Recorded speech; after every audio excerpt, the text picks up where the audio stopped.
원래 이 본문은 내용만 이렇게 우리가 묵상만 해도 참 은혜되는 말씀이에요.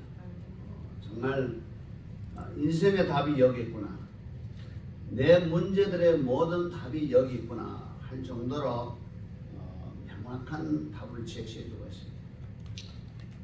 그래서 저도 이 말씀을 참 좋아하는데, 그래서 오늘 저희 말씀을 함께 나누려고 합니다.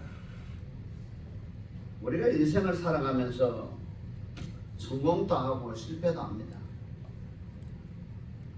그러나 이 성공자와 실패자, 이 차이가 뭐냐?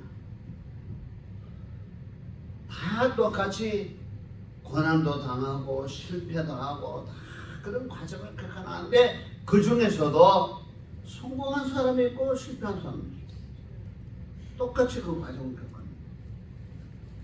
자, 이 차이는 저는 생각해볼 때, 이런 인생의 위기를 만났을 때에 어떻게 극복하느냐, 거기에 달렸다고 생각합니다. 내가 인생을 쭉 성공적으로 살아오다가 마지막에 가서 어떤 한 위기를 만났을 때, 그 위기를 내가 극복하지 못한다면 전체 인생이 결국은 망가져. 자, 어떤 많은 위기를 만났을지라도 오뚜기 같이 다시 설 수 있는 그런 신앙의 사람이라면 그 사람은 틀림없이 성공할 수 있는 사람이다. 인생 자체가 성공적인 인물이 되는 거죠. 자, 오늘 우리가 본문의 말씀에 보니까 이스라엘이 큰 위기를 만났어요. 큰 위기를 만났습니다. 무슨 문제인가?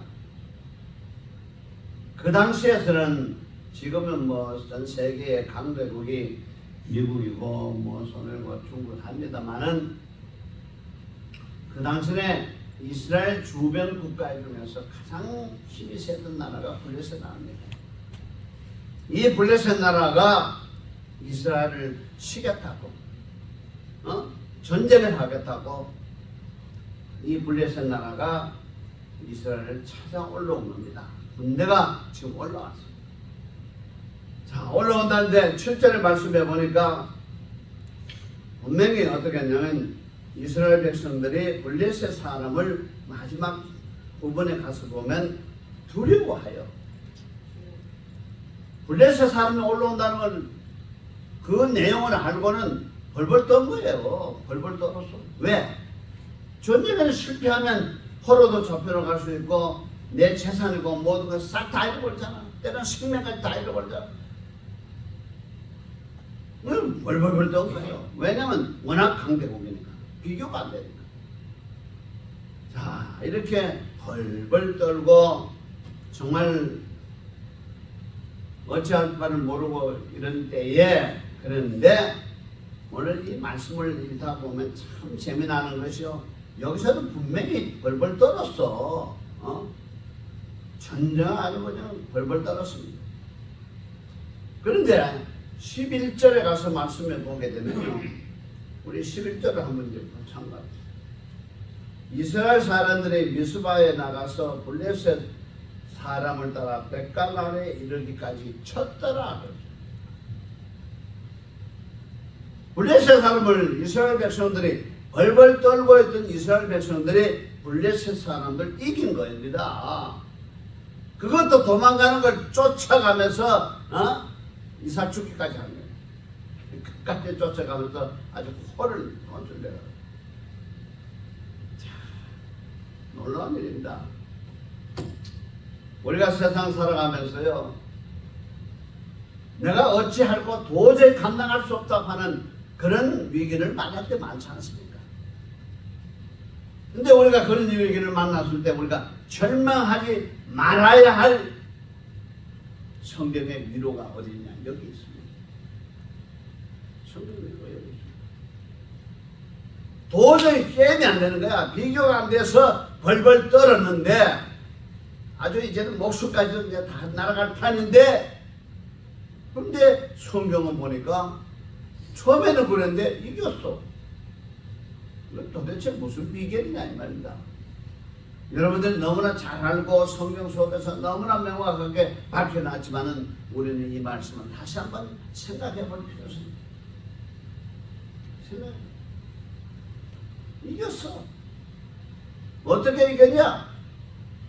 하나님의 도움이다. 하나님의 도움. 이 진실을, 이 비결 하나를 확실하게 깨달아야 됩니다. 이거 확실하게 깨닫고 이 완전한 여기에 대한 완전한 믿음 하나만 가진다고 한다면 인생은 성공자가 될 수 있다는 거예요. 성공자가 될 수 있는 거예요. 왜냐면 이스라엘 백성도 이겼잖아요. 도저히 게임이 안 되는데 이겼잖아요. 그 이긴 것이 딴 게 아니고 내 힘으로 이긴 것이 아니고 하나님의 도움으로 이겼다니까.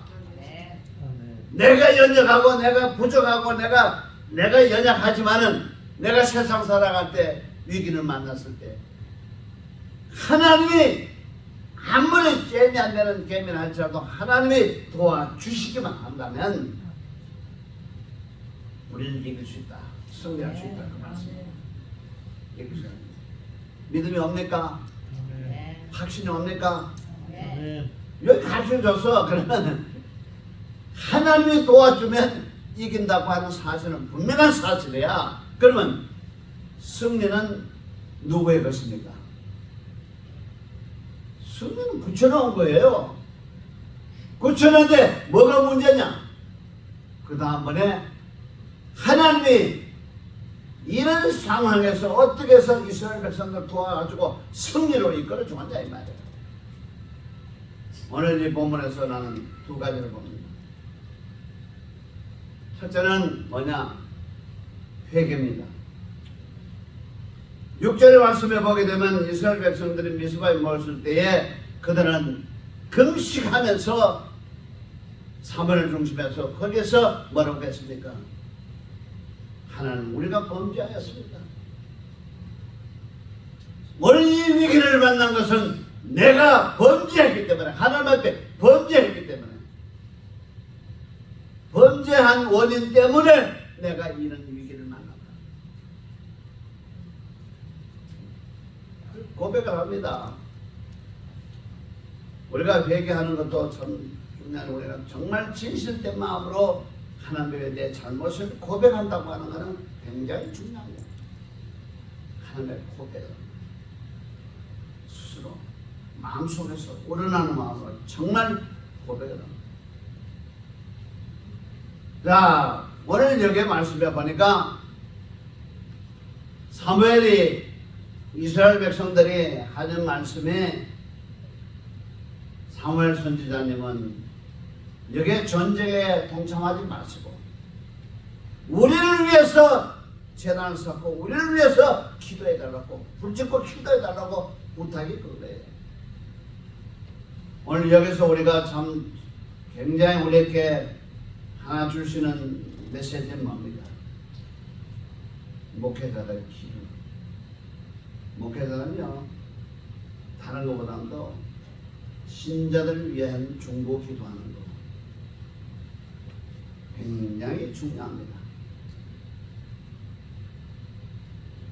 신자들이 교회에 와가지고 제일 안도하는 것은 목사님이 기도하는 거 보고 가장 안도합니다. 목사님이 교회를 위해서 나를 위해서 지금 기도하고 계십니다. 마음에 평안을 한다는 거예요. 안도를 한다. 왜냐하면 마음이 불안과 초조가 있다 할지라도 세상 살다 보면 여러 가지 복잡한 문제가 많은데 그래도 우리 목사님이 나를 위해서 이 교회를 위해서 기도하고 있습니다. 이 사무엘 선지자가 전쟁에 동참했다고 해서 얼마나 유익이 되겠습니까? 사무엘 선지자에게 이스라엘 백성들의 이 태도가 난 참 잘됐다. 이 사무엘 선지자가 그 부탁을 받고 하나님 앞에 먼저 번제를 드리면서 하나님 앞에 붙이고 기도하시다.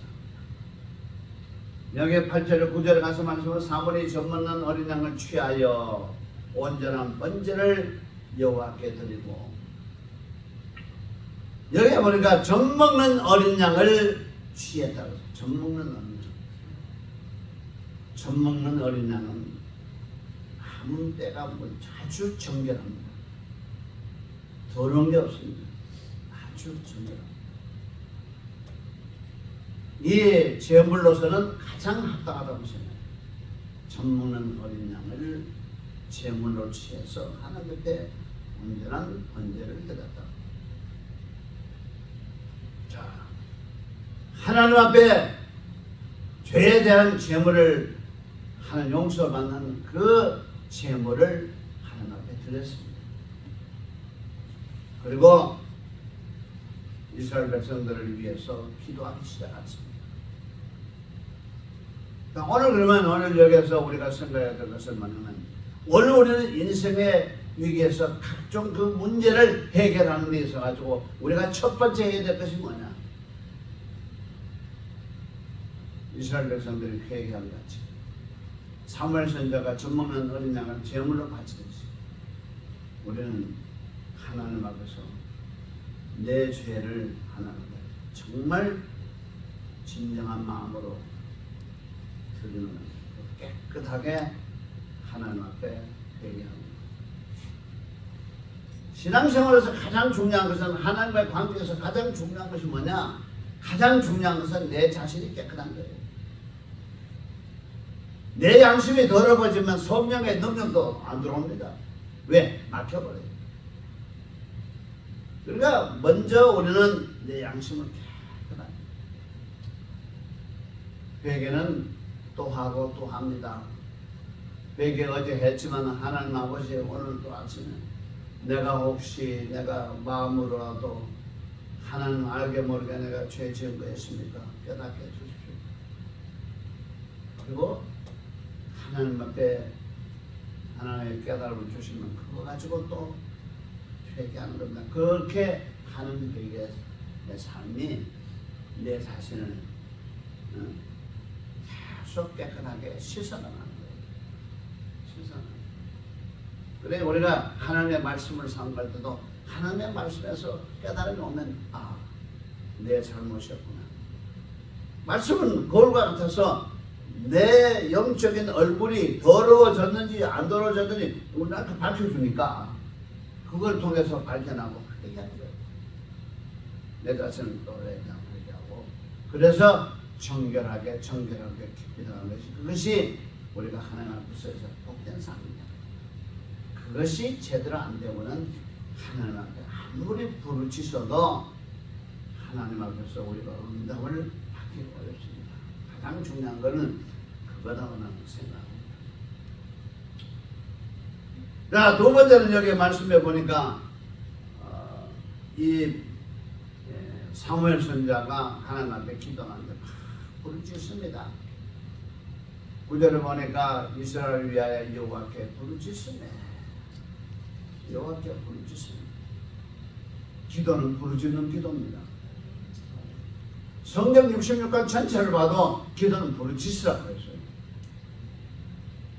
부르짖는 기도 속에서 하나님과 소통이 되고, 하나님의 소통이 되면 하나님의 은혜가 내 속에 계속해서 공급이 되기 때문에 그때는 소리치지 않아도 조용한 가운데서 나와 주님과 소통할 수 있어요. 기도는 깊은 속에 들어갈 수가 있습니다. 근데 처음부터 그냥 내가 그냥 묵상 기도해보면 하다 보면 기도 막힙니다. 그래서 하나님 앞에는 뭐 그러다가 소리를 쳤다고 해서 간절함이 없으면 안 돼. 중요한 것은 간절해. 부르짖는다고 하는 가장 큰 의미는 간절함입니다. 이 간절함이 없으면 안 돼요. 근데 간절하게 기도하다 보면 부르짖게 되고, 그것이 깊이 들어가게 되면 그 간절함이 하나님의 깊은 영적 상태로 들어가게 됩니다. 교통의 순간으로 마치 한나가 막 원통에서 막 부르짖고 하다가 한나가 입만 달싹달싹 할 정도로 영적 깊은 곳에 하나님과의 교제하는 그 깊이에 들어가는 부르짖어.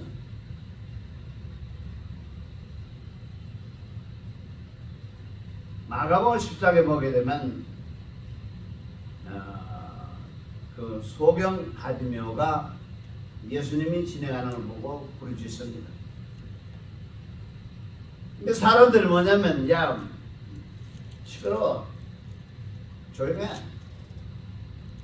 이 소경 받으며가 예수님이 지금 어디 있는지도 모르는데 소리쳐야 예수님이 혹시 듣고 돌봐주실 거 아니에요. 이 소경 받으며가 주변 사람들이 꾸짖어서 시끄럽다 할 때에 그만두느냐? 그만두지 않았어요. 우리의 신앙이라고 하는 것은 도전적이에요. 누가 말로 한다고 해서 방해한다고 해서 스탑하게 되면요, 그 사람 자신이 영이 죽어버려요. 그렇게 할수록 이 소경 받으면 하나님 앞에 더 부르짖고 부짖어. 주님이 내가 부르짖는 이 말을 들을 때까지 들어야 될 겁니다. 우리가 하나님 앞에 기도하는 것도 내가 소원하고 기도하는 부르짖는 기도가 하나님 앞에 상달이 되야 된다. 내가 아무리 부르짖었다 할지라도 하나님이 내 소리를 듣지 못했다고 한다면 그 기도는 어때요? 뭐 자기는 많이 했지만은 부르짖었지만은 하나님 앞에서 기도에 응답을 받을 수 없다. 그래서 우리는 기도는 어떻게 되냐? 때로는 어떤 사람들은 짧은 기도에서 응답을 받는 사람도 있어요. 정확하게 그저 기도하다가 응답 받아요. 그러면 그렇게 받으면 다행이지만은 안 된다고 한다면 철야도 해야 되고 금식도 해야 되고 그렇게 해야 됩니다. 저는 제가 고백하지만 내가 간혹가다가 얘기하지만은 목회의 비결에서 가장 중요한 것은요, 제가 지난번에 사마리아 교회에 대해서 이야기했지만 두 단계입니다. 예수 그리스도의 죽음과 부활에 대한 확실한 믿음을 갖게 하는 것, 첫째. 그리고 그 사람을 데려가서 어디 가냐? 성령의 불독에 어디 그런 불 붙은 그 불독이 있으면 설명이 데려가는 거예요. 거기에 대한 성령의 역사에 대한 그런 그 유익에 대해서 설명을 해주고 그런데 데려가서 그 불을 받게 하는 거예요. 거기에서 성령의 강력한 인침을 받아버리면요, 그 사람은 평생 주님을 떠날 수가 없어요. 절대 떠날 수 없어요. 이 단계를 잘 목회, 이게 2단계야. 나는 목회를 하면서 항상 이 두 단계를 꼭 전도하면 이 사람은 주님을 영접하게 하기 위해서 예수 그리스도의 죽음과 부활을 됐어요. 그래서 중시하게 하는 거예요. 하고는 그 다음번에는 꼭 영적인 본인이 영적으로 체험할 수 있는 단계까지 가는데, 그렇게 하는데 전도해가지고 그 단계까지 가는데, 그 단계까지 안 가면요, 예수 그리스도의 그냥 죽음과 부활이 된 그 믿음만 갖는다고 해가지고 구원은 하나님의 선물을 했는데 받지만요, 그 사람의 성화의 삶은 제로야. 그렇게 힘이 없어. 물론 그 단계에서도 성경을 많이 연구하고 많이 공부하면 확신이 있어. 더 큰 확신을 갖고 있지만은 역시 성령의 능력을 가지고, 이게 내가 집회를 만나는 보면 고신교회가 어느 수준에 맞냐면 그 성령의 역사에 대한 체험은 없어도 예수 그리스도의 죽음과 부활되어서 믿어요.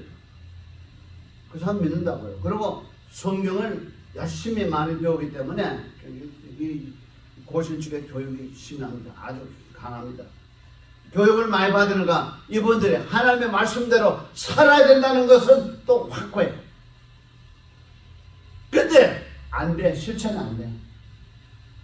그래서 나온 말이 마음은 원이로되 육신이 연약하다. 대다수 그렇습니다. 그분들은 은혜 사모해요. 사모하는데 이분들이 성령의 불같은 역사에 대해서는 굉장히 두려워합니다. 용기를 내서 그분들이 가서 만약에 그 불독 속에 한번 들어왔다 하면 그분들은 순교자가 됩니다. 정말로 좋은 신자, 열매 좋은 자, 정말로 성화된 하나님의 형상을 담은 아름다운 그런 모습을 우리가 그 사람들 통해서 볼 수 있어요. 나는 많이 봤어요. 완전 변해도요, 보통 변하는 게 아니야. 완전 뒤집어진다니까. 그래서 이 두 단계를 거치면 그 교회의 일꾼으로서 그저 멤버만 되는 것이 아니라 교회의 일꾼으로서의 아주 손색 없는 그런 일꾼이 되어지다는 거예요. 그래서 저는 대다수가 전도에서 이제 그분들을 전부 다 키워서 뭐 재직도 만들고 다 했지만은 그렇게 하면 꼭 성령의 능력을 체험하도록 제가 이끌었습니다.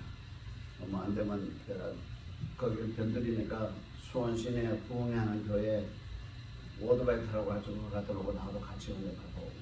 그래서 한 사람 만드는 거예요. 한 사람을 만들면 이 신자는 절대 요지부동이다. 교회 안 나갑니다. 뭐 특별한 일 외에는 교회들 아니고 완전히 그 교회 진짜 교인이 됩니다. 그런 멤버가요 교회를 몇 사람만 돼도요 교회는요 부흥될 수 있어요. 그렇게 되는 거예요. 그래서 그 원리를 제가 깨달았고 그것을 경험했기 때문에 전도를 하면 그분이 성령의 능력을 체험할 때까지 저는 기도를 하는데 그 한 사람의 영혼을 위해서 철회합니다. 그 한 사람의 영혼을 위해서 금식합니다. 꼭 했어요. 한 사람을 위해서. 그게요 나중에 보면 여러 명 쭉저기 같은 뭐 매가리 없는 여러 명 10명보다도 100번 난 게 한 사람이에요. 그 사람이요. 그게 진짜 되는 거야. 나중을 봐야 돼. 목회는 처음부터 다져야 됩니다. 다지지 않으면 나중에 힘없어요. 무너져. 완전히 무너져요. 그러니까 그 사람들이 전부 영적으로 충실하니까 모닥불을 펴도 전부 불씨야. 같이 기도하면 뜨거워지고 역사아버지고 숫자가 많지 않아도 뭘 하려고 하면 나도 하겠습니다. 다 협력이 되고. 그래서 교회가 부흥되었던 아주 든든하게 세워져야 합니다. 꼭 그렇게 하셔야 됩니다. 그게 성경에서 제가 봤을 때 그 방법이 신자를 정말 성숙한 신자로 이끌어가는 방법이다. 성경 공부는 물론이죠. 그렇게 저는 생각합니다. 자, 좌우지간 오늘 이런 역사를 통해서 하나님의 역사를 하는데, 자, 하나님 앞에 이렇게 회개하고 재물을 들어 회개하고 기도하고 부르짖고 기도할 때에 하나님의 역사가 나타납니다. 하나님의 도움의 역사가 나타나서 처음에는 벌벌 떨었지만은 나중에는 쫓아가면서 혼쭐내주는 승리의 계가를 볼 수 있는 그런 결과를 가져왔다. 오늘 우리 인생에 어떤 문제를 만났다 할지라도 끝까지 우리가 매달리면서 기도한다. 절대 이미 우리의 승리의 비결 나왔어요. 승리의 비결은 하나님의 도움인데 도움만 있으면 승리하는 거야 무조건. 승리하는데 문제는 뭐냐면 하나님이 나를 돕는 존재로 내 자신이 준비되어 있다면 이게 중요한 거야. 이게 중요해. 오늘도 이 문제를 놓고 우리가 기도하고 정말 우리가 하나님 앞에 응답받아야 하는 문제를 꼭 응답하는 그런 역사가 있기를 주님은 축원합니다. 우리 찬송한 자하고 이제 기도 시작하겠습니다. 190장 성령여